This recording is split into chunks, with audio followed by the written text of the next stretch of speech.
Hello everyone, welcome back. This is Om from medical Mantra. I am sure अब तक आपको ये बात पता लग गई होगी कि बिहार की जो नीट यूजी 2021 की जो बिहार स्टेट काउंसलिंग है उसकी जो डिटेल्ड नोटिफिकेशन है और शेड्यूल आ चुकी है, अनाउंस हो चुकी है और 16 जनवरी 2022 मतलब आज सुबह से इसकी जो रजिस्ट्रेशन की ऑनलाइन रजिस्ट्रेशन की एक लिंक भी एक्टिवेट हो चुकी है और रजिस्ट्रेशन की प्रक्रिया चालू हो चुकी है। ये एक क्विक वीडियो है बिहार स्टेट काउंसलिंग को लेकर, जिसपे कि मैं बात करने वाला हूँ रजिस्ट्रेशन के प्रोसेस पे, क्या क्या डॉक्यूमेंट्स आपके लगेंगे उसके बारे में, उसके बाद रिजर्वेशन की जो पॉलिसी है, रिजर्वेशन जो मिलती है वो, क्या फीस लगेगी, क्या इंपॉर्टेंट डेट्स हैं, कौन से लोग जो हैं उसमें अप्लाई कर सकते हैं, मींस डोमिसाइल जो रिस्ट्रिक्शंस हैं, जो स्टेट गवर्नमेंट की सीट के लिए डोमिसाइल रिस्ट्रिक्शंस और जो बाकी सीटें जो ओपन हैं उसके बारे में। तो सारी बातें इस वीडियो में होगी। मेरी आपसे रिक्वेस्ट है कि वीडियो के अंत तक बने रहें। वैसे कैंडिडेट्स, वैसे एस्पिरेंट्स जो मेडिकल मंत्रा के चैनल पे नए हैं, प्लीज़ गाइज मेरी रिक्वेस्ट है आपसे कि इस चैनल को आप सब्सक्राइब कर लें सो दैट कि आपको भी आने वाले हमारे वीडियो से फ़ायदा मिल सके, और इसके साथ साथ आप लाइक करें, शेयर करें अपने फ्रेंड्स के साथ सो दैट कि उनको भी जो भी वीडियो हम नए लेकर आए हैं, इंपॉर्टेंट नोटिफिकेशंस, इन्फॉर्मेशन जो हम लेकर आए हैं MBBS एडमिशन से रिलेटेड, इसका बेनिफिट उनको भी मिल सके। तो चलिए फटाफट इस वीडियो को चालू करते हैं। सबसे पहले तो ज़रूरी है कि जो ऑफिशियल वेबसाइट है बिहार की, जो जिसमें कि काउंसलिंग होती है, जो ऑफिशियल वेबसाइट है, इसको आप नोट कर लें। आप स्क्रीन पर भी देख सकते हैं, इंपॉर्टेंट इन्फॉर्मेशन आपको स्क्रीन पर भी टाइम पे आपको दिखाई जाएगी। जो ऑफिशियल वेबसाइट है बिहार स्टेट काउंसलिंग की नीट यूजी की, वो है www.bceceboard.bihar.gov.in। yes my dear friends, I repeat it once again, the official website for Bihar state NEET UG 2021 counseling is www.bceceboard.bihar.gov.in। इस वेबसाइट पे जाके आप देखेंगे तो सारे इसको डिटेल्ड नोटिफिकेशन, डेट शेड्यूल और इसका जो डिटेल्ड प्रोस्पेक्टस जो 25 पेजेस का है वो आ चुका है। आप उसको डाउनलोड करके अच्छे से, मैं सजेस्ट करूँगा कि उसको आप एंड टू एंड उसको आप अच्छे से पढ़ें, सारी इसकी जो जो क्लॉजेस को आप ध्यान से पढ़ें। उसके बाद आप रजिस्ट्रेशन का प्रोसेस आप चालू कर सकते हैं। इस जो रजिस्ट्रेशन हो रही है, जो काउंसलिंग करवाई जाएगी, इसमें आपके MBBS की सीटें MBBS की सीट होगी, BDS की सीट होगी, और इसके अलावा जो आयुष और BAMS, BHMS और वेटनरी साइंसेज की जो सीटें हैं बिहार स्टेट के अंतर्गत, तो वो करवाई जाएंगी। जो इम्पॉर्टेंट बात मैं आपको सबसे पहले बता दूं, आपको जानकारी आपकी होनी चाहिए कि बिहार में सिर्फ एक बार ही रजिस्ट्रेशन का मौका मिलेगा आपको। जो डिफरेंट राउंड्स होते हैं, round 1, round 2, mop up round और स्ट्रेट वैकेंसी राउंड, उसके लिए बार बार आपसे रजिस्ट्रेशन नहीं करवाई जाएगी। बार बार रजिस्ट्रेशन करवाने की जो आपको फैसिलिटी या फिर कुछ स्टेट्स में जो आपको दी जाती है वो यहाँ पे नहीं होगी। बिहार में सिर्फ एक बार ही रजिस्ट्रेशन करवाई जाएगी। इसलिए आप ध्यान रखिए, जिन कैंडिडेट्स को, चाहे वो बिहार स्टेट के डोमिसाइल कैंडिडेट्स हों या जो बिहार के जो बाहर के कैंडिडेट्स हैं जो यहाँ के प्राइवेट सीट्स के लिए अप्लाई करना चाहते हैं, उनको लिए इंपॉर्टेंट ये है कि आप इसको रजिस्टर कर लें। Don't wait for second round और थर्ड राउंड, बिकॉज उस टाइम आपको मौका नहीं दिया जाएगा। तो ये ध्यान रखने वाली बात है। उसके बाद सबसे पहले मैं आपसे बात कर लेता हूँ जो इंपॉर्टेंट डेट्स हैं, जो रजिस्ट्रेशन जो काउंसलिंग के जो इंपॉर्टेंट डेट्स हैं उसको ध्यान से आप देख लीजिए। जैसा कि मैंने बताया आपकी 16 जनवरी मतलब आज सुबह से जो लिंक एक्टिवेट कर दी गई है और रजिस्ट्रेशन की प्रोसेस प्रक्रिया चालू हो चुकी है। तो 16 जनवरी से रजिस्ट्रेशन होगा। ऑनलाइन रजिस्ट्रेशन की जो लास्ट डेट है वो 22 जनवरी 10 PM तक है। 10 बजे रात तक 22 जनवरी तक रजिस्ट्रेशन की जा सकती है। तो लास्ट डेट ऑफ पेमेंट है, पेमेंट ऑनलाइन करनी है, नेट बैंकिंग के थ्रू, डेबिट कार्ड और क्रेडिट कार्ड के थ्रू। यदि आप पेमेंट करना चाहें तो आप कर सकते हैं। 22 जनवरी को रात 11:59 सेकेंड मीन्स ऑलमोस्ट जो मिडनाइट के पहले 11:59 PM तक आप इसमें पेमेंट कर सकते हैं 22 जनवरी तक।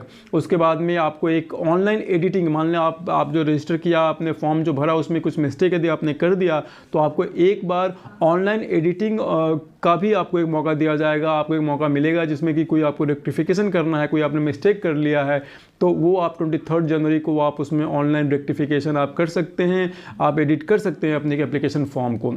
और उसके बाद में जो आपका जो पब्लिकेशन जो होगी, आपको जो मेरिट लिस्ट, जो रैंक लिस्ट आपकी आएगी, state merit list rank card, वो 24 जनवरी को आएगी।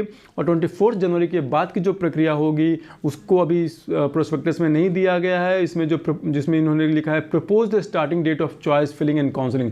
जो चॉइस फिलिंग एंड काउंसलिंग जो है 24 जनवरी के बाद में होगी, 24 जनवरी और उसके बाद में की जाएगी, जिसका ये प्रपोज किया गया। अभी इसमें बताया नहीं गया, मोस्ट लाइकली 24 जनवरी और उसके बाद में इसकी इन्फॉर्मेशन आएगी। इससे मेरी रिक्वेस्ट है आपसे कि जो इसकी ऑफिशियल वेबसाइट है उसको आप विजिट करते रहें टाइम पे और उसको आप देखते रहें। मोस्ट लाइकली 24 या 24 की इवनिंग तक ये इन्फॉर्मेशन आपको दिख जाएगी। जैसा कि आपको पता है कि जो गवर्नमेंट की सीटें होती है, किसी भी स्टेट की जो स्टेट गवर्नमेंट की सीटें होती हैं MBBS BDS की, उसमें सिर्फ उसी स्टेट के डोमिसाइल्ड कैंडिडेट्स ही पार्टिसिपेट कर सकते हैं। आई एम श्योर इसमें कोई एम्बिग्विटी नहीं होगी आपकी। आप अपने थॉट्स को क्लियर रखें। कुछ मुझे कैंडिडेट्स कॉल करते हैं कि सर मुझे इस स्टेट में, वो दूसरे स्टेट के डोमिसाइल होते हैं, वो कहते हैं कि मुझे इस स्टेट में मुझे गवर्नमेंट सीट मिल सकती है, आप मुझे दिला दो and all that staff. So please guys make a note of it. किसी भी स्टेट कोटा की स्टेट काउंसलिंग जो करवाई जाती है उसकी जो गवर्नमेंट सीटें होती हैं, गवर्नमेंट MBBS और गवर्नमेंट BDS एक्सेट्रा जो सीटें होती हैं, वो सिर्फ उसी स्टेट के डोमिसाइल्ड कैंडिडेट को दी जाती हैं, उनके लिए होती है। बाहर के कैंडिडेट उसमें अप्लाई नहीं कर सकते हैं। डोमिसाइल्ड के रूल्स रेगुलेशंस होते हैं, उसके डिफाइंड क्लॉजेज जो रूल्स हैं उसको आप ध्यान से देखें। यदि आप उस स्टेट के डोमिसाइल हैं और आप उसकी क्राइटेरिया को फुलफिल करते हैं तो आप गवर्नमेंट सीट्स के लिए अप्लाई कर सकते हैं। तो जैसा कि मैंने बताया, MBBS BDS की जो गवर्नमेंट सीटें हैं उसमें सिर्फ बिहार के डोमिसाइल कैंडिडेट्स ही पार्टिसिपेट कर सकते हैं। लेकिन जो प्राइवेट की सीटें हैं, बिहार में जो प्राइवेट कॉलेजेस हैं, MBBS की जो प्राइवेट की 8 कॉलेजेस हैं, मैं उसके बारे में बात करूंगा आगे। जो प्राइवेट के 8 कॉलेजेस हैं उनमें ये ओपन सीट्स होती हैं। उसमें जो नॉन बिहार कैंडिडेट्स हैं, जो ओपन ऑल इंडिया के कोई भी कैंडिडेट है, जो नीट क्वालिफाइड कैंडिडेट है, वो इस सीट के लिए अप्लाई कर सकता है। बिहार में प्राइवेट MBBS BDS सीट के लिए पार्टिसिपेट कर सकता है। तो बिहार एक ओपन स्टेट है, आई एम श्योर आपको पता होगा। तो आप इसमें प्राइवेट सीट के लिए अप्लाई कर सकते हैं, आप ध्यान रखने वाली बात है। आइए अब फ़ीस की बात करते हैं कि जो काउंसलिंग की कितनी फ़ीस लगेगी, कितनी फ़ीस आपको देनी है, ऑनलाइन देनी है, ये तो मैंने बता दिया आपको। जहाँ तक काउंसलिंग फ़ी की बात है, उसमें जो जनरल कैटेगरी के बच्चे हैं, OBC बच्चे हैं, EBC जो बच्चे हैं, इन सबको 1200 रुपीज़ की जो है ना फ़ीस देनी है। काउंसलिंग की फ़ी है, नॉन रिफंडेबल फ़ी है, ये ऑनलाइन पेमेंट करनी है। और जो SC ST फिजिकली डिसेबल्ड जो कैंडिडेट्स हैं उनको 600 रुपीज़ की काउंसलिंग फ़ी पे करनी पड़ेगी ऑनलाइन पेमेंट के माध्यम से। ये आपको ध्यान रखने की बात है। अभी चलिए फटाफट हम कॉलेज की बात करते हैं। जैसा कि मैंने बताया कि गवर्नमेंट की 11 सीटें हैं, 11 कॉलेजेस हैं। बिहार में गवर्नमेंट की 11 MBBS कॉलेजेस हैं, जिसमें कि एक ESIC की कॉलेज है जो इस साल ही खुली है, बाकी के 10 कॉलेज पहले से ही थे। तो 11 MBBS गवर्नमेंट सीट में लगभग टोटल 1390 सीट्स हैं बिहार में। इन सारे सीट्स की अभी जैसे कि आपको पता है कि जो गवर्नमेंट की सीटें होती है उसमें 15% ऑल इंडिया कोटा में जाता है, कुछ central committee and all this stuff वो होती है। जो टोटल जो बिहार स्टेट कोटा के थ्रू जो काउंसलिंग करवाई जा रही है, जिसमें कि सीटें दी जाएंगी, वो 1120 MBBS सीटें हैं स्टेट कोटा के अंतर्गत। तो ये गवर्नमेंट की सीटें हैं। इसके अलावा BDS का एक कॉलेज है, BDS गवर्नमेंट का एक ही कॉलेज है जिसमें कि 40 सीट है, 30 सीट स्टेट कोटा के थ्रू, उसकी काउंसलिंग के थ्रू दी जाएगी। तो ये आप नोट कर लें। प्राइवेट की जो मैं बात कर रहा था आपसे, प्राइवेट MBBS की जो सीट है वो टोटल 8 कॉलेजेस हैं, टोटल 8 कॉलेजेस हैं बिहार में प्राइवेट MBBS कॉलेजेस हैं, जिनमें कि जैसे कि आपको मैंने बताया था, पहले भी हमने एक वीडियो करी है, जिसमें कि 2 कॉलेजेस जो हैं, 2 नए कॉलेज बिहार में इस साल खुले हैं। 150 सीट में, 300 सीटें बिहार में प्राइवेट की बढ़ी हैं। ये जो 2 नए कॉलेजेस हैं, एक कॉलेज है श्री नारायण मेडिकल कॉलेज जो सहरसा में खुला है, और दूसरा RDJ मेडिकल कॉलेज है मुजफ्फरपुर में खुला है। दोनों में 150 सीटें हैं और दोनों नए कॉलेज हैं। तो दोनों मिला के टोटल बिहार में 8 प्राइवेट कॉलेजेस हैं जो कि ओपन है। बाहर के कैंडिडेट्स भी इसमें अप्लाई कर सकते हैं, एंड 2 कैंडिडेट बाहर के हैं, यदि उनको चाहें तो यहाँ भी अप्लाई कर सकते हैं। डेंटल की जहाँ तक मैं बात करूँ तो 4 डेंटल कॉलेजेस हैं, इसमें भी जो प्राइवेट की जो डेंटल कॉलेजेस हैं, बाहर के कैंडिडेट्स इसमें अप्लाई कर सकते हैं, पार्टिसिपेट कर सकते हैं। तो ये रही बात कॉलेज की जो सीट एंड कितने सीट्स अवेलेबल है उसके बारे में। आगे मैं आपसे बात करूँ, इसके अलावा जो इसी काउंसलिंग के थ्रू आयुष की सीटें भी भी दी जाएंगी, उसकी भी डिटेल्स इसमें दिए हुए हैं। BHMS को के कॉलेजेस, BAMS के कॉलेजेस और वेटनरी एट्सेट्रा के सारे जो कॉलेजेस हैं उसकी लिस्ट प्रोस्पेक्टस में दी हुई है। आप चाहें तो जाके उसको देख सकते हैं, कितनी सीटें हैं, कौन कौन से कॉलेज में, किस कॉलेज में आपको पार्टिसिपेट करना है, और आपको चॉइस फिलिंग के टाइम पे वो आप उसको आपको देख के रखिए, उस टाइम आपको ज़रूरत पड़ेगी। यदि आप आयुष के कोर्सेज़ में यदि आप इंटरेस्टेड हैं बिहार में, तो दोनों गवर्नमेंट और प्राइवेट कॉलेज की लिस्ट इसमें दी हुई है, उसको आप ध्यान से उसको आप देख लें आप उसको। जहाँ तक डॉक्यूमेंटेशन की बात है, डॉक्यूमेंट की जो लिस्ट की बात है उसको आप ध्यान से देख लें और उसके अकॉर्डिंगली ही डॉक्यूमेंट्स आप प्रिपेयर, आई एम श्योर आपने प्रिपेयर कर लिए होंगे। यदि नहीं किए होंगे तो अभी भी आपके पास में टाइम है, फटाफट आप डॉक्यूमेंट्स को आप रेडी कर लें, प्रिपेयर कर लें, सो दैट कि कोई लास्ट मोमेंट पे कोई हासिल नहीं हो, कोई आपसे प्रॉब्लम या फिर कोई एप्लीकेशन के टाइम पे कोई आपको प्रॉब्लम नहीं हो। वैसे तो डॉक्यूमेंट की लिस्ट बिल्कुल सीधी सादी है। एक दो चीज़ें मैं आपसे जिक्र करना मैं करूँ तो, जैसे कास्ट सर्टिफिकेट है या इनकम सर्टिफिकेट, उसके बारे में काफ़ी कन्फ्यूजन रहता है। कैंडिडेट्स अक्सर कॉल्स करते रहते हैं कि सर इसका क्या फॉर्मेट होना चाहिए, किसकी सिग्नेचर होनी चाहिए, एट्सेट्रा एट्सेट्रा। तो मैं आपको इसके बारे में बता दूं कि जो प्रॉस्पेक्टस में बहुत ही क्लियरली लिखा हुआ, क्लियरली मेंशन्ड है कि जो कास्ट सर्टिफिकेट है या जो इनकम सर्टिफिकेट है जो नॉन क्रीमी लेयर को बच्चों को या फिर जो आपके EWS के जो कैंडिडेट्स होते हैं उनको लगती है, वो जो है आपके issued by CO and counter signed by SDO civil और DM ऑफ परमानेंट रेसिडेंस, ये होना चाहिए। जो आपकी जो डॉक्यूमेंट होने चाहिए, कास्ट सर्टिफिकेट या इनकम सर्टिफिकेट या CO के थ्रू इशू होनी चाहिए, और इसकी जो काउंटर सिग्नेचर SDO या DM की होनी चाहिए। ये आप ध्यान रखें, आपके डॉक्यूमेंट उस तरह के बने होने चाहिए। उसके बाद यदि आगे बढ़ें हम और रिजर्वेशन की बात करें, रिजर्वेशन बहुत इंपॉर्टेंट है। रिजर्वेशन की बात करें तो इस बार जो बिहार में जो रिजर्वेशन जो परसेंटेज है उसमें मैं आपको बता दूं कि जो SC कैटेगरी के जो कैंडिडेट्स हैं उनको 18% का रिजर्वेशन है, जो ST कैटेगरी के जो कैंडिडेट्स हैं उनको 1% का रिजर्वेशन है, EBC को 18% का, OBC को 12% का, रिजर्व्ड गर्ल्स कैटेगरी में भी 3% का कोटा है जो 3% का है, और EWS को 10% का रिजर्वेशन दिया गया है। तो ये है रिजर्वेशन का जो हिसाब किताब है अपने बिहार में। ये आपके इसके हिसाब से आप देख लीजिए। आप चॉइस फिलिंग के टाइम पे आप उसको आप ध्यान में रख सकते हैं कि आपकी जो क्या कट ऑफ होनी चाहिए और क्या कितनी बेनिफिट आपको मिल सकती है। इसके बारे में कोई डिटेल्ड इन्फॉर्मेशन चाहिए तो आप कॉल कर सकते हैं नीचे दिए हुए नंबर पर, when we would love to help you out.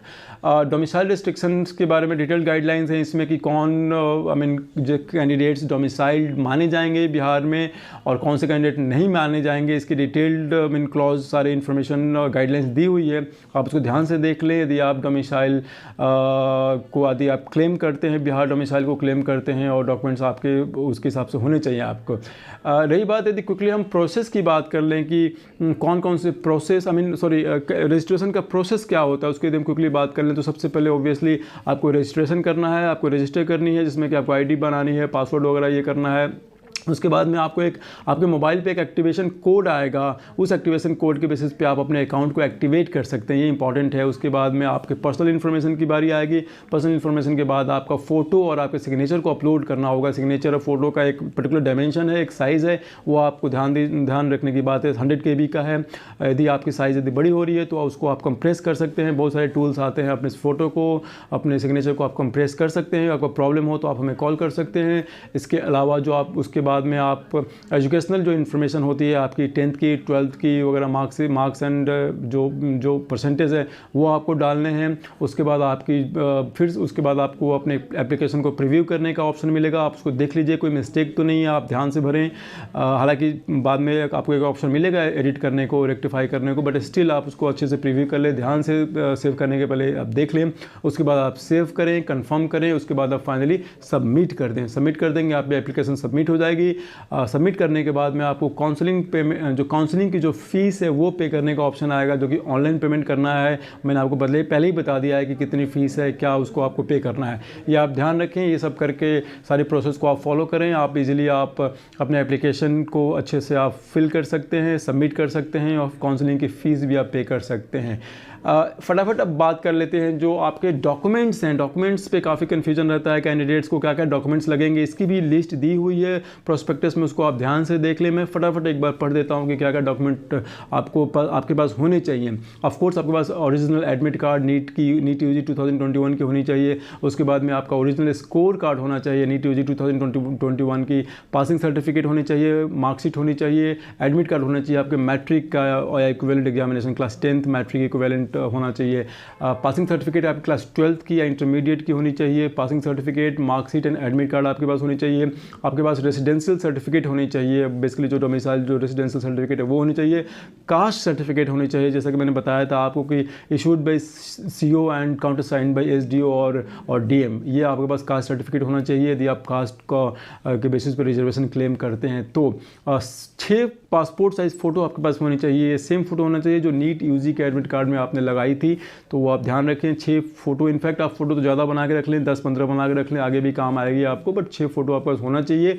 आपके पास में जब आप एप्लीकेशन को आप अप्लाई करेंगे उसमें 2 पार्ट है, पार्ट ए और पार्ट बी। अप्लाई करने के बाद पार्ट ए और पार्ट बी को आप प्रॉपर आप डाउनलोड कर लें। डाउनलोड करने के बाद आप प्रिंट कर लें, प्रिंट करके आप उसके बाद हार्ड कॉपी अपने पास सेफ रखें, सॉफ्ट कॉपी भी रखें और हार्ड कॉपी भी आप सेफ रखें उसको अपने पास। उसके बाद आधार कार्ड आपका होना चाहिए और उसके बाद फाइनली आपके पास में कोई और जो डॉक्यूमेंट है, जैसे कि कोई फिजिकल हैंडीकैप्ड यदि है और उसको रिजर्वेशन क्लेम कर रहे हैं आप, तो उसके जो प्रॉपर डॉक्यूमेंट, उसका भी जो डिटेल लिखा हुआ है कि किसके कहाँ से बनी होनी चाहिए, कौन से हॉस्पिटल से बनी होनी चाहिए, एटसेट्रा एटसेट्रा, उसको आप प्रोस्पेक्टस में ध्यान से देख लें। उसकी जो आपके पास में सर्टिफिकेट होनी चाहिए, आपके पास में EWS की सर्टिफिकेट, जो आपकी इनकम प्रूफ, इनकम लिमिट वाली जो सर्टिफिकेट होती है वो होनी चाहिए। तो ये सब कुछ बेसिक सी बातें हैं जिनको आपको ध्यान रखने की ज़रूरत है। मेडिकल मंत्रा, यदि आपको किसी तरह का हेल्प चाहिए, सपोर्ट चाहिए मेडिकल मंत्रा से in terms of choice, in terms of application, choice filling और anything related to counselling, whether it is for Bihar और एनी अदर स्टेट, बिहार है, बिहार के बाहर किसी भी स्टेट में यदि आप काउंसलिंग में कोई सपोर्ट हेल्प चाहिए मेडिकल मंत्रा की टीम का, तो नीचे दिए हुए नंबर पे आप हमें कॉल कर सकते हैं। हमारे वेबसाइट पे भी जाके आप रजिस्टर कर सकते हैं और वहाँ पे मेडिकल मंत्रा की टीम जो है, जो प्रोफेशनल टीम है, that we will try to help you out in the best possible manner. That's that boys and girls. And yes, यदि आप, जैसा मैं फिर से बोलूँगा, यदि आप मेडिकल मंत्रा के चैनल पे नए हैं गाइज, तो I request all of you to subscribe to our channel, like करें, शेयर करें अपने फ्रेंड्स को, so that they also get benefited by the information which we provide time to time on different topics. So thank you once again everyone for watching our video. फिर मिलेंगे जल्दी ही नए video, नए topic के साथ। तब तक के लिए नमस्कार, जय हिंद।